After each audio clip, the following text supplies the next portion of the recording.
I think it'd be fair to say that we've come a long way in the last 6 months in terms of Maddie's case. There's been so much more released and we've learned so much more. In terms of my channel on a personal level, 6 months ago when I first started covering this case, most people didn't even know who I was. So there's a handful of videos that I put out early on which have had almost no views. So a suggestion by one of my members, which I thought was a great one, was on those days when I just seem to have run out of time, or because of my broken shoulder just don't have the energy to work on a full video, maybe I should actually do a review of these videos, put them back out. So I've gone through and I found this one which didn't have a lot of views. So I wanted to have a look and see what my thoughts were on this 6 months ago. See if I agree with it and see if there's anything else I can add to it with another 6 months worth of knowledge under my belt. So let's have a look. So many of us are convinced that Jenn Soto knew something the day that she reported Maddie missing. There's so many inconsistencies. There's inconsistencies between her statements and statements by Stearns. And we have her talking to one police officer where she's talking about Maddie in the past tense. So, listening to one of the police interviews over the last couple of days, and if you have a look at my Maddie Soto playlist, you'll see where I've done an analysis of one of Jenn's interviews. Listening to that, I can't help but think that she did know a heck of a lot. That she knew that her daughter was deceased. And I honestly believe that she helped cover up for her ex-boyfriend. Well, nothing's changed there, has it? Other than I am even more certain, based on more interviews that have come out, and based on documents, and based on just Jenn herself. So I think when I first said this, there were a lot of people that got quite angry with me for suggesting that Jenn had any sort of involvement. But I think that opinions have probably changed a lot in the last 6 months, and I think there's probably a lot more people that are on board and do believe that Jenn looks guilty as hell. Now, Paula Mooney, Plunder, is doing some amazing work right now. She's been going flat out with the FOIA requests and getting a lot of extra stuff to do with Maddie's case.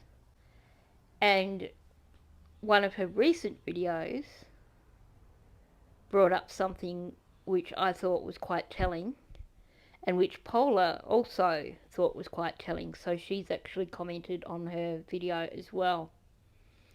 But I thought it was really significant, so I wanted to share it in one of my own videos.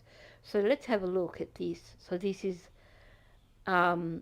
footage courtesy of Plunder, and let's just have a listen to what is said here. Yeah. All right. Can I get you like the last outfit she was wearing? Has it been like with other clothes and all that, like your clothes? It got mixed in with clean clothes and dirty clothes. What do you think? Okay, this statement here for starters is a red flag to me. Can I get you the last outfit she was wearing? Now let's talk about ADHD. Or at least someone who presents with symptoms of ADHD, and I'll do another video about that to explain what I'm talking about here. Are you telling me that Maddie got up that morning that she went missing, she changed out of her pyjamas or night dress or whatever she was wearing and put that in the washing basket, and got herself ready for school. Because that's just not going to happen. That's not going to happen with most kids, but for a kid with ADHD, I'm pretty certain that had she been sleeping, had she gotten out of bed and been wearing pyjamas or a nightdress or something, that would have ended up on the floor or on her bed. And then she would have got dressed into her day clothes. Now, in later interviews, Jenn actually did say to us that Maddie would get dressed in her makeshift bedroom, and she said that Maddie's clothes would end up in the bathroom, in the hamper in the bathroom. But she also said that the hamper currently wasn't in the bathroom, which I find is really, really convenient. Now, this is not something that I knew at the time that I did this video. So, is it possible for her to shove her clothes in the hamper? Well, I guess because the hamper was in her bedroom, pretty much right next to her bed, it's a possibility. But at the same time, now we've seen the photos, we know that that didn't happen anyway. So that means that in terms of referring to the last outfit Maddie was wearing, Jenn's definitely talking about her party dress as opposed to last clothes that she was wearing, which could imply her sleepwear. Is it a slip up, or is it just a way of differentiating outfit versus clothes, outfit being the last going out type, daytime clothes just being whatever she wore last, if that makes sense. So in this particular interview, Jenn is referring to the last outfit that Maddie was wearing. She's not even considering pyjamas or a nightdress or anything, which to me would be the last thing she was wearing before getting ready for school. So why is she referring to the last outfit rather than, well, there's her pyjamas or her nightdress or whatever it was? To me, that is a red flag straight up. Especially because then she says, it's in the washing basket. So that is, I could imagine her being trained to put her clothes in the washing basket at the end of the day when she takes them off. Having ADHD doesn't mean that you can't learn strategies for being organised and stuff like that. So yeah, I can imagine that perhaps that was in the washing basket. Okay, so I seem to have said pretty much the same thing there. Essentially, why is she referring to the last outfit that Maddie wore? And we know that now that she was referring to the dress because the dress was in the bottom of the basket. There weren't any pyjamas that I could see that were readily obvious in that basket. So she was definitely referring to that dress as the last outfit that Maddie wore. Whereas you would think that your mind would go to the last thing she was wearing as in terms of pyjamas. So definitely, I agree there. I still agree it's a red flag. And yes, we now know that Maddie's dress was in that hamper. But the odd thing is that it was right in the bottom of the hamper with a bunch of other clothes shoved on top, including Stearns' boxes. That to me is a huge red flag in itself.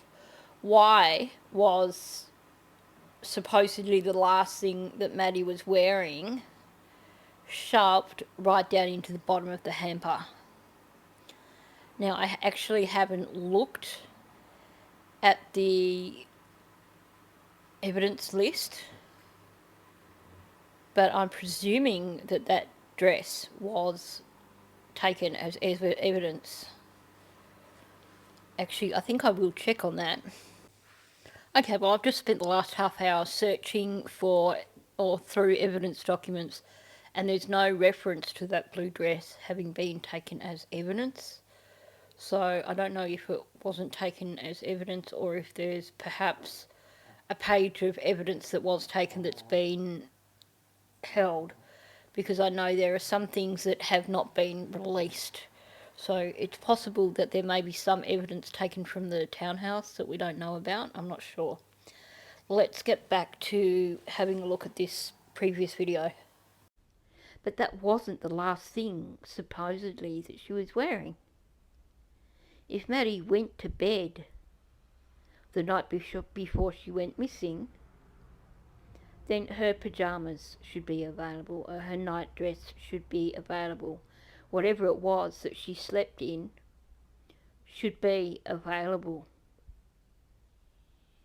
So why is she saying the last outfit? On the floor there in the bathroom. It's in the laundry basket. Were the other clothes not good enough?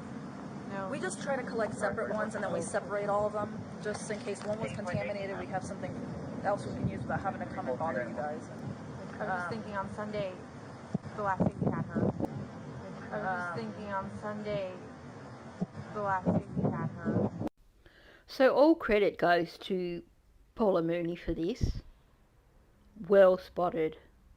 I was just thinking on Sunday, the last day we had her. She is essentially saying here that Maddie wasn't alive on the Monday at all. She is essentially dumping Stern in it and saying that Maddie was deceased. I think it's fair to say that she's also proving guilty knowledge there. The last day we had her, she's admitting that she knows that that was the last thing Maddie was supposedly wearing, was that dress. I have major issues when it comes to what Maddie was last wearing. That dress is in the bottom of the hamper. Why is it in the bottom of the hamper? I don't understand that. The only thing I can think of is that for some reason someone was doing a quick clean up and shoved everything into that hamper and that dress ended up in the bottom. I'm pretty certain it wouldn't have been Maddie doing that. So why did that occur? We don't see any evidence of any nightwear anywhere in the photos of the apartment. There was what appeared to be, I think they were, it was a night, like a pair of pyjamas that were Lilo and Stitch or something. But someone pointed out they still had the price tag on them. So that's not something that Maddie was wearing. And then, of course, you've got everyone saying that Maddie normally wore shorts and a hoodie to school, and yet she was found in jeans. And I've said this a few times, and I'm going to go back to it here because it comes up, well, because we're talking clothes. But it really bugs me that Maddie was found in jeans, because if Stearns redressed her, and at the risk of sounding a little bit morbid, trying to redress a deceased person is not going to be easy. There's a reason they call them a dead weight. So to put jeans onto someone who is deceased sounds like a major challenge. Maddie was also found wearing full under attire, meaning she also had a bra on. And I think that would also be a challenge when it comes to someone who is deceased. Think about it. It's not exactly a simple thing, putting a bra on. So that's bothered me from the get-go. And we have Jenn talking about the last time we had her or whatever with regards to that dress. You have all these evening interviews where people are dressed in hoodies and long pants, long trousers or jeans or whatever, which to me makes me question, did Maddie at some point in time on the evening of her party change out of her dress into warmer clothes? Did she maybe change out of her dress into jeans and a hoodie? And perhaps Maddie never even got to the point of having a shower and changing out of whatever it was that she wore to the party. Maybe something happened as soon as Stearns arrived at the apartment. That said, we know that the evidence from autopsy, etc., and from the images seen of Maddie suggest that it was early hours of the morning. So that's also problematic. Unless maybe Stearns gave Maddie something to drug her out and it had more of an effect than he realised. But then at the same time you have the broken hyoid bone in her neck. Either way,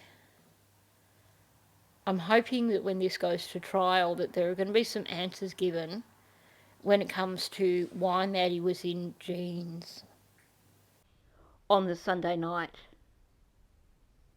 And I know there was talk early on in the case that authorities believed that Maddie had been deceased on the Sunday night, and we've had a lot of speculation that she never made it to bed. To me, this actually seems to confirm it. Not only that, it seems to suggest that Jenn Soto knew what happened to her daughter. That to me is one of the biggest red flags that I've seen. The last day we had her. No, Sunday wasn't the last day you had her, according to your narrative of her being dropped off at school. So you've just basically stomped all over your own narrative. And to me, right there is Jenn Soto admitting guilty knowledge. She knew when she reported to police that her daughter wasn't missing, that her daughter was deceased. And what does this mean about her commenting about, oh, well, Stearns did go and drive around late that night in my car? We're supposed to believe that even though this is before his own car was seized, that Stearns took Jenn's car out and that car went back to where Maddie's remains were at 3 o'clock in the morning. Okay, I can see where I'm going with this one and I'll let that run through. But I do want to point out that since this interview came out and we've had more interviews come out, we've had Jenn say that she had told Stefan not to drive on the spare tyre on his car because you can't drive them very far. So, which again goes back to her calling the shots and makes me question, and there is a video coming up on this, if it was her idea for him to head out towards Lake Lizzie out in St Cloud, because of her connections with the area. He doesn't seem to have strong connections with the area. She does. Maddie is found on the property that is adjacent to a property where her friends live. She talks heaps in interviews about Lake Lizzie and St Cloud, but avoids mentioning that specific friend. And then we have Stearns taking her car out to return to where Maddie was, with her saying that she told him not to drive the Lincoln because of the donut. But then at the same time in another interview, when they ask her, did you check to see if it had, or she asks them, did it have a spare tyre Or is he lying about that? Wouldn't you, if you were going to turn around and say, well, you better not drive it because you've got a donut on it, wouldn't you actually want to pay attention to the vehicle and actually check that there actually is a donut on it? Especially if he's saying that he might take your car out later on that night. Because if she's so certain that her insurance doesn't cover Stearns to drive her car, and she's not overly enthusiastic about him driving her car, and he says to her, oh, I might take your car out later and go search for Maddie, wouldn't you want to be certain that actually, yes, there is a donut on that Lincoln? So you're going to somewhat grudgingly accept that he wants to borrow your car. But she never checked that.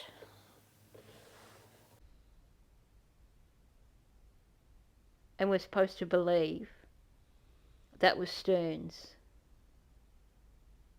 What if it wasn't Stearns? What if it was Jenn Soto going to say one last goodbye to her daughter because she figured that they might find her daughter, or she figured that that was the last chance before police really started looking at her?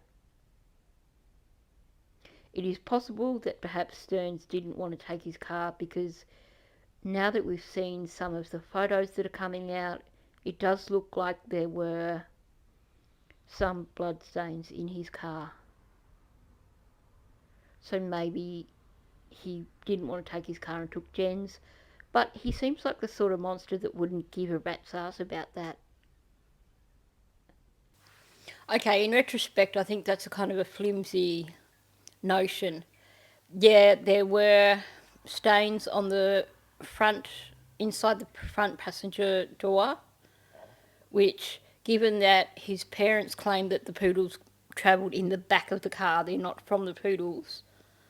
But we know that given that he drove around with Maddie in his car for 5 hours, that taking it back out again with stains on the door wouldn't have bothered him. So definitely either the reason that Jen's car went back out to St Cloud was either he took her car because he had the donut on her car, or he told her where Maddie was and Jenn went back out.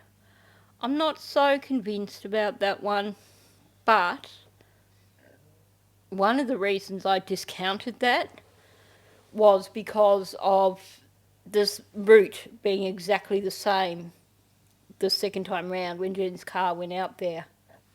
And yet we now know that Jenn knows her way around that area really, really well. And I can't help wondering if it had been her who said to Stefan, this is where you can take Maddie. If so, she has perhaps given him directions the first time that, or when he took the Lincoln out there, meaning that she would know the same route because that would be the directions that she gave to him. I'm just playing devil's advocate here because at the end of the day, where's the solid evidence that it was Stefan who drove Jen's car back out to St Cloud that night? They've got the car on camera, but have they got evidence that it was him who was driving it? The only evidence we have is Jenn claiming that the seat had been pushed back in her car. Jenn seems pretty devious. And if she realised, and she clearly did realise, that they were focusing on Stefan, then how to distance yourself? Claim that the seat was moved in your car. Someone else took your car during the night while you were asleep, because conveniently everything happens while Jenn is asleep. And Jenn has said before, in one other interview, that she didn't allow Stearns to drive her car because of insurance. So what's the story here? I think that at the very least we can be sure that Jenn knew from Sunday night that her daughter was deceased. And to me, this suggests that she did help Stearns cover up whatever it was that occurred. So I know I've gone around in circles a bit here, where I've basically commented on something and then played the rest of the video and come out with the same comments. But I think for the most part, my thoughts haven't changed. I do believe that Jenn knew when she did this interview and she was talking about the last time they had her. I think that proves that she knew that Maddie was deceased. Do I think that it was Jenn who drove her car back out to the location where Maddie was, or do I think it was Stearns? I actually think it was Stearns, even though there is nothing concrete to prove that it was him. They have camera footage of the car. We have Jenn claiming the seat was pushed back, but because it was night, as far as we know, there's no camera footage that specifically shows him in the car, unless they have footage of him leaving the apartments during the night or returning. But the thing that makes me think that it was Stearns who returned is because the dog alerted to Jenn's car. Why does that make me think that Stearns returned? Because we're talking about going back to the location in the dark. Unless you had been there in daylight and knew precisely where Maddie was, because apparently she was covered in leaves and stuff.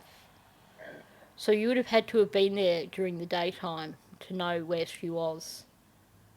And the fact that the dog's alerted to Jenn's car means that whoever was driving that car must have been right in the exact location, in that paddock again, where Maddie was. Perhaps that's when she was covered in leaves, or perhaps they were looking for something that they might have left behind. I don't know. But that to me says that the person who drove Jenn's car out to where Maddie was that evening knew precisely where to find Maddie, because otherwise there would be no transfer on that car that would cause the dogs to alert. I may be wrong, but that's my thoughts. So I know this has been a slightly different video, bit of an experimental one. I wanted to just go back over this and see if my thoughts still aligned. One or two things where I think I have said I wasn't quite in agreement with them, but that comes with gaining more knowledge and with all the extra FOIA things that we've received. As you're probably aware, that video is now available in my Maddie case files as a clean, uninterrupted version if you wanted to go back and have another look at it. So I'll leave it at that. I will be on to a new video tomorrow, but it's been a kind of busy day doing lots of other things in the background, so I thought I'd just quickly have a look at this one. So thanks for listening. If you are new to my channel, please subscribe. Also, please hit the like button and leave a comment, because YouTube loves that, and that helps me get my videos out into the algorithm and get them seen by more people. Thanks, and I'll catch you in the next one.